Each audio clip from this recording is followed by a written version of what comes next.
Hello friends, welcome back to Super kitchen.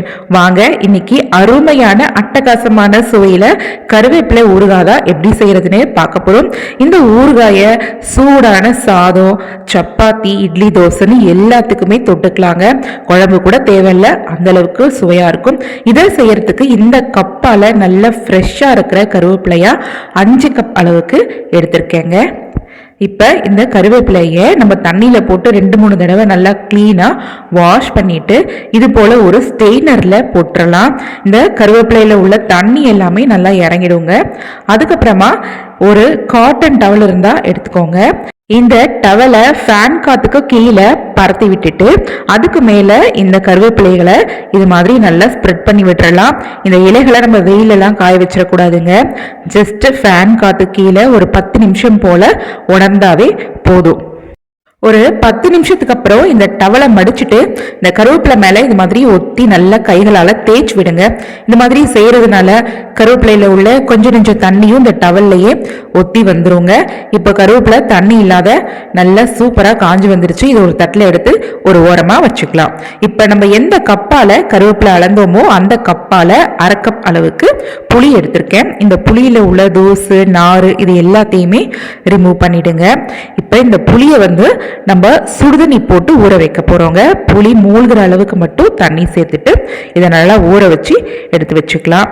அடுத்ததா case ஸ்டவ்ல ஒரு பேன்ல 1 table spoon கடுகு, 1 table spoon வெந்தயம், 2 டேபிள் ஸ்பூன் தனியா இது எல்லாத்தையுமே சேர்த்துட்டு கேஸோட ஃப்ளேமை மீடியமா வச்சுட்டு ஒரு ட்ரை ரோஸ்ட் தான் பண்ணி இதை எடுக்க போறோம்.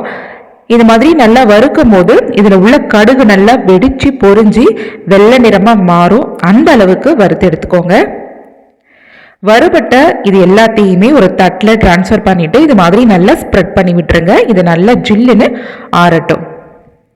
அடுத்ததா ஒரு கடாயை அடுப்பில் வச்சுக்கலாம். ஒரு 2 டேபிள் ஸ்பூன் போல நல்லெண்ணெய் சேர்த்துக்கோங்க. இப்போ நம்ம ரெடி பண்ணி வச்சிருந்த கருவேப்பிலையை இதோட சேர்த்துடலாம். சேர்த்துட்டு கேஸோட ஃப்ளேமை மீடியமாக வச்சுட்டு இந்த எண்ணெயிலேயே ஒரு 5 நிமிஷம் போல இந்த கருவேப்பிலையை நல்லா பரட்டி விட்டு வதக்கி எடுத்துக்கலாம். இந்த கருவேப்பிலை சாப்பிட்றதுனால நிறைய பெனிஃபிட் இருக்குங்க. ஹேர் ஃபால் கண்ட்ரோல் ஆகும். அதே சமயம் நிறைய இரும்பு சத்துலாம் அடங்கி இருக்கு. குழந்தைங்கள்ல இருந்து பெரியவங்க வரைக்கும் இந்த கருவேப்பிலையை சாப்பிட்டா ரொம்ப உடம்புக்கு நல்லதுங்க. இப்போ பாருங்க, வதக்குனதுக்கு அப்புறமா இதை ஒரு பிளேட்டுக்கு மாத்திரலாம். இப்போ இதை நல்லா ஸ்ப்ரெட் பண்ணி ஆற வச்சிடலாம். இது ஒரு ஓரமாக ஆறிட்டே இருக்கட்டும். இப்போ ஒரு மிக்சி ஜாரில் நம்ம வறுத்து வச்சுருந்தோம் பார்த்தீங்களா, இதை அப்படியே சேர்த்துடலாம். இதை நல்ல ஃபைன் பவுடராக இது போல் அரைச்சி எடுத்துக்கலாம். இப்போ நம்ம ஊற வச்சுருந்த புளியையும் அந்த தண்ணியோடையே இதோட சேர்த்துக்கலாம். இது கூட நம்ம வதக்கி வச்சிருந்த கருவேப்பிலையை கொஞ்சமா சேர்த்துட்டு அரைக்க போறோம். நம்ம தண்ணி சேர்த்து அரைக்க போறது இல்லை. கொஞ்சமா ஒரு 4-5 டேபிள் ஸ்பூன் எண்ணெய் மட்டும் விட்டு அரைச்சி எடுத்துக்கலாம். இதே மாதிரி எல்லா கருவேப்பிலையுமே இது கூட அரைச்சி எடுத்து வந்தாச்சு. எந்த கப்பால கருவேப்பிலை அளந்தோமோ அந்த கப்பால 1/2 கப் அளவுக்கு தனி மிளகாய் தூளும், அதே கப்பால 1/4 கப் அளவுக்கு கல்லுப்பு, இது ரெண்டும் சேர்த்துட்டு ஒரு 1/2 டேபிள் ஸ்பூன் அளவுக்கு மஞ்சள் பொடி சேர்த்துக்கலாம். இது எல்லாத்தையும் சேர்த்துட்டு மறுபடியும் இதை நல்லா திக்கா தண்ணி சேர்க்காத இது போல அரைச்சி எடுத்து வச்சுக்கோங்க. அடுத்ததா ஒரு கடாயை அடுப்புல வச்சுக்கோங்க. நம்ம எந்த கப்பால கருவேப்பிலை அளந்தோமோ அந்த கப்பால 1 கப் அளவுக்கு நல்லெண்ணெய் சேர்த்துக்கலாம். நல்லெண்ணெய் சேர்க்கும் போது இந்த ஊறுகாய்க்கு மேலும் ருசி அதிகமாகும். இப்ப கொஞ்சமா கடுகு, சீரகம் இது நல்லா பொரிஞ்சதுக்கு அப்புறமா ஒரு 4-5 பூண்டு பல்ல தோலோட தட்டிட்டு சேர்த்திருக்கேன். அதுக்கப்புறமா முழு பூண்டை தோலை உரிச்சிட்டு ஒரு 4-5 பல் சேர்த்திருக்கேன். கொஞ்சமா கருவேப்பிலை, 4-5 குண்டு மிளகாய் சேர்த்திருக்கேன். நீங்க நீட்டு மிளகாய் இருந்தாலும் கிள்ளிட்டு சேர்த்துக்கோங்க. ஒரு 1/4 டீஸ்பூன் அளவுக்கு பெருங்காய பொடி, கட்டி பெருங்காயமா இருந்தா கொஞ்சமா உடைச்சிட்டு இதோடய சேர்த்துக்கோங்க. இது எல்லாமே நல்லா பொரிஞ்சு வந்ததுக்கு அப்புறமா நம்ம அரைச்சி ரெடியா வச்சிருந்தோம் பாத்தீங்களா இந்த விழுது, அதை இதோட சேர்த்துக்கோங்க. சேர்த்துட்டு கேஸோட ஃப்ளேமை இப்போ மீடியமாக மாற்றிடுங்க. மாற்றிட்டு இது மாதிரி நல்லா ஜென்ட்லாக இந்த எண்ணெயோட நல்லா மிக்ஸ் பண்ணி விட்டுருங்க.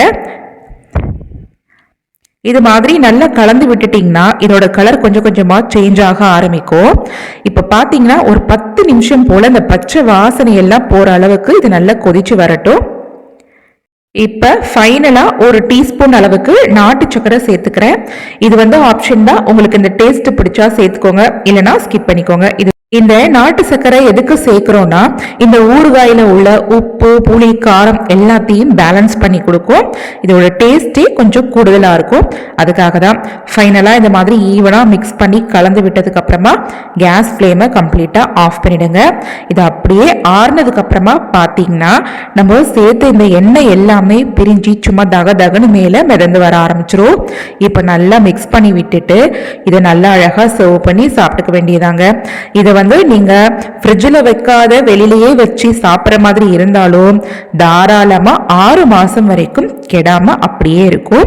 இது போல ஒரு கிளாஸ் கண்டெய்னர்லயோ இல்ல ஸ்டெயின்லெஸ் ஸ்டீல் ஜார்லயோ நீங்க ஸ்டோர் பண்ணி வச்சுக்கலாம். இந்த கருவேப்பிலை ஊறுகாய இட்லி தோசை சப்பாத்தி பூரின்னு எல்லாத்துக்குமே சைட் டிஷ்ஷா தொட்டுக்கலாங்க. இன்னும் சூடான சாதத்து கூட பிசைஞ்சு சாப்பிட்டோம்னா இதோட டேஸ்டே வேற லெவல்ல இருக்கும். சரிங்க, இன்னைக்கு இந்த ஊறுகாய் ரெசிபி உங்களுக்கு பிடிச்சிருந்ததுன்னா நம்ம சூப்பர் கிச்சன் சேனலை இது வரைக்கும் நீங்க சப்ஸ்கிரைப் பண்ணலாம், சப்ஸ்கிரைப் பண்ணிக்கோங்க. பக்கத்துல இருக்கிற பெல் ஐக்கனையும் கிளிக் பண்ணிக்கோங்க. கூடவே பக்கத்துல இருக்கிற ஆல் ஐக்கனையும் கிளிக் பண்ணுங்க. அப்பதான் நான் போடுற நோட்டிபிகேஷன்ஸ் எல்லாம் உங்களுக்கு உடனுக்குடனே வரும். இந்த ரெசிபி பிடிச்சிருந்ததுன்னா அப்படியே இந்த வீடியோக்கு ஒரு லைக் பண்ணுங்க, கமெண்ட் பண்ணுங்க, உங்க ஃபேமிலி அண்ட் ஃப்ரெண்ட்ஸ் சர்க்கிளுக்கும் ஃபார்வர்ட் பண்ணுங்க. தேங்க்ஸ் ஃபார் வாட்சிங்.